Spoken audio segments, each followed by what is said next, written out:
watched the Olympics last year on TV? Or saw any sporting event last year at all? If you did, you witnessed what has been called the toughest 2 minutes in sports. It's more difficult than any track or field event, and over the years, I've seen countless performers attempt this and fail. What I'm talking about is the U.S. national anthem. Speaking as Toastmaster members, I propose that we drop the Star-Spangled Banner as our national anthem in favor of another song. I'll explain why it was such a poor choice, give you a little bit of history about it, and compare it to some other songs. What we need is a song that unites us. And I'm sorry, but the Star-Spangled Banner divides us on several levels. It divides us ideologically and culturally. And it divides us in our ability to sing. It divides us into people who can sing really well and all the rest of us. I call this the toughest 2 minutes in sports because a sporting event is about the only time we hear the national anthem anymore.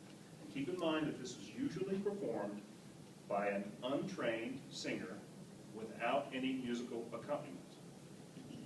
Look at that poor guy. So what makes this song so difficult to sing? The jump from one note to the next note, either up or down, is called an interval. And a small interval is much easier to sing than a big interval. Let's look at a simple song.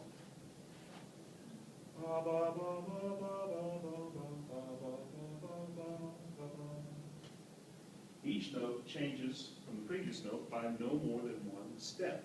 Anyone can sing this melody. There's a reason this is so easy to sing, and I'll tell you about it at the end of the presentation.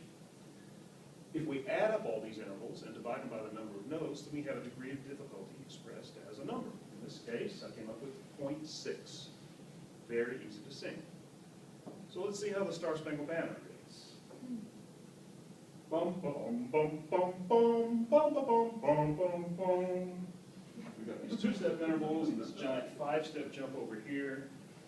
Add it all up, and we get a difficulty rating of 1.83, 3 times as difficult as the previous song. But what matters even more is vocal range. The average untrained voice can sing about an octave. Do, re, mi, fa, sol, la, ti, do, 8 notes from lowest to highest. The vocal range of the Star-Spangled Banner is over an octave and a half, outside the range of most singers. And heaven help the singer who starts on the note that's too high. I'll never forget going to my stepdaughter's volleyball game and hearing a poor girl start out too high, and by the time she got to Rockets, Rockets, she couldn't hit the note, had to jump into a different key. It was very embarrassing for her. The second thing that makes this difficult to sing are the impossible lyrics. The next time you watch a football game, wait till the camera pans into a football player mouthing the words, I guarantee you'll see dawn's early night. That's because the lyrics contain what I call risky rhymes. You have light, twilight, fight, night. It's very easy to get all these mixed up. Second, it has these words we don't use anymore. How many here know what a rampart is? 1, 2, 3. Oh, actually quite a lot. How many use the word or for over? Nobody. We don't use these words anymore. And finally, the lyric is a long, complicated sentence. I believe there are 6 prepositional phrases in it, and a lot of these are in reverse order from the way we normally speak, or the ramparts we watch. It reminds me of this guy here. Now, when we hear a piece of music or see a piece of art, we don't really reduce it down to its technical components. We hear it as a whole, or see it as a whole. When you see a painting, you can tell if it was painted by an old European master, or a child, or a Far East craftsman. And when you hear a piece of music, you hear it the same way. So what does the Star-Spangled Banner sound like? Nothing more technical than that. What does it sound like? Maybe a marching tune, like the French national anthem? There's a reason for that, and I'll tell you why afterwards. I'll tell you what it really sounds like. The Star-Spangled Banner sounds like a drunken Englishman's waltz.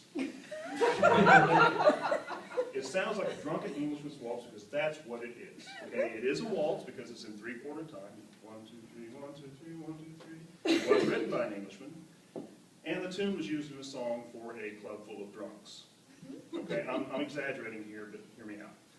In the 1700s in London, there was a club called the Anacreontic Society.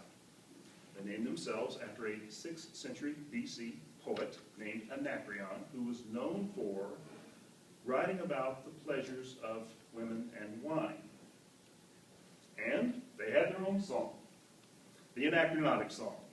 To Anacreon in heaven, where he sat in full glee, a few sons of Harmon. He goes on to request the blessings of Anacreon club, and then it goes into a chorus that is really suggestive. I'll tell you about that later if you want to know. Now, I have nothing against the English. I have nothing against men's clubs. I was in a fraternity in college, and I loved wine, women, and song myself. But we should ask ourselves, as a nation, whether or not this accurately expresses us. Do we really want the essence of this country expressed in the tune of this English frat boy drinking song? Now, a lot of you can probably guess the song I want to change for our national anthem to. We already know it. America the Beautiful. America the Beautiful. Let's see how America the Beautiful stacks up against the Star-Spangled Banner. First of all, it has very small intervals. And the vocal range is just over an octave. Anyone can sing America the Beautiful. What about the words? Well, it doesn't have those risky rhymes. It doesn't have as many archaic words. The sentence structure is simple. It's short. It's more in line with our culture because the tune was written by one American and written by another about an American place. Finally, I want to compare the themes of these two songs. The Star-Spangled Banner is basically a song of uncertainty. It asks, can you see the flag? Is it still there? In essence, it's asking, can our country survive? And what reassures us that our country can survive? Bombs and rockets. In contrast, America the Beautiful is really a prayer. What America the Beautiful sounds like is a hymn, because that's how the song started out. It started out as a hymn. It's a prayer of gratitude for the beauty of this country, and a prayer of hope for brotherhood in this country. And those are things that we can all get behind. If you believe, like I do, that we should change our national anthem, if you believe we need a song that's as inclusive as possible, that expresses ideals that we can all agree on, a song that's easier to sing, then talk to each other. Write to your congressman, or say yes to a petition that comes along your way. You know, a national anthem is a small thing, but it's also a big thing, because it expresses who we are as a nation, and we can decide what that is. Let's make this small change for the better.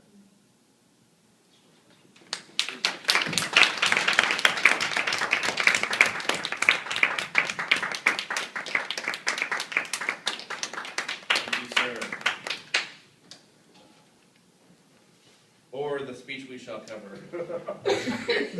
I don't know you if you're like me, but I got goosebumps when the word united came up. Now we're going to go into a question and answer session with Mike. Would anybody like to ask a question, Chris? Sometimes when people start talking about music and different songs, for some reason we cannot think of how that song goes. Would you mind singing a few bars of that America the Beautiful? Certainly.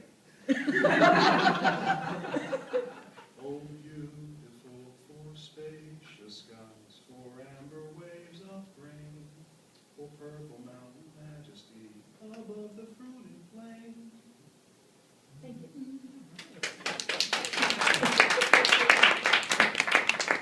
Sorry, do you have a question? I do. It's about that inverted pyramid structure, which I assume is like broad and going down to a point. Is that, I mean, that's how I would visualize an inverted pyramid, but it seems like there's a point and then there's like many details. So can you explain how it was an inverted pyramid? suppose my main theme was that we have a song that's difficult to sing, and it expresses ideologies that we don't all agree on. Those were the main points I was trying to make, and I supported those with technical facts about the song, and also some history that supported or illustrated what the song really is, how it Okay, so it appears. was all those examples down to that. Mhm. Okay. Thank you. Got it.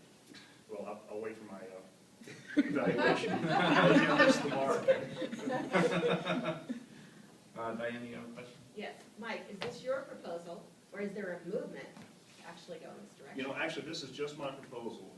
If you search on We the People, the whitehouse.gov actually has a section for petitions.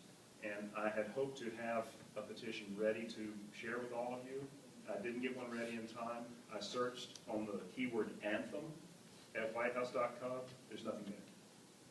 So I've written out my petition formally, and given that current national anthem is difficult to sing, blah, blah, blah, we proposed that. And I haven't uploaded it yet. If I do, may I email all of you? Okay, thank you. What year was our national anthem? It was, Declared? it was adopted in the 1930s. Daniel?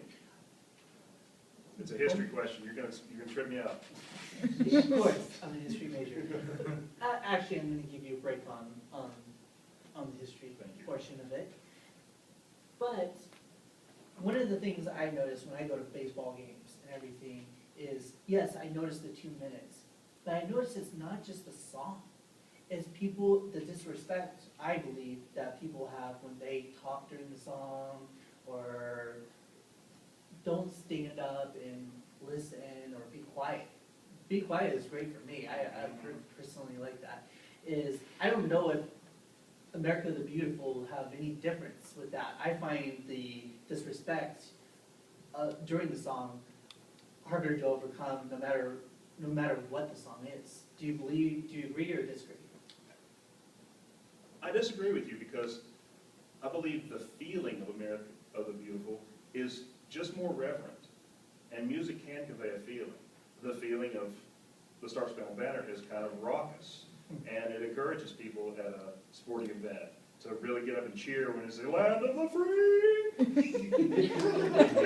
It's written to elicit that kind of response. America the Beautiful is not. What do you anticipate some of the backlash would be towards changing the anthem? I'm glad you asked that, and I'm sure one of the backlashes would be the mention of God in the lyrics. And to those people, I would say, a prayer is really just another word for hope. And one thing we can all agree on is hope for brotherhood, whether you believe in God or not. One other aspect of the song that some people find distasteful is From Sea to Shining Sea, which reminds people of our colonial past and manifest destiny, the belief that we should own this continent from one sea to the other, and displace so many native peoples here. It is a painful part of our past, but today we are sea to shining sea, however we got here, and we still hope for brotherhood. Okay, I think we have time for one more. Greg? How does the context of our current anthem stack up with that of something like England or Canada as far as I said, context? You know, I started to do a little more research into that, and I was hoping to have an answer to this question. I don't. But the feeling I get from O Canada is that it's certainly not about war, it's about the beauty of the country. I would love to do some more research on that. Oh, Canada's okay. It doesn't have that oomph, though. Okay, now that I've been to the Canadians, Mike, thank you very much for the question and answers and for your speech.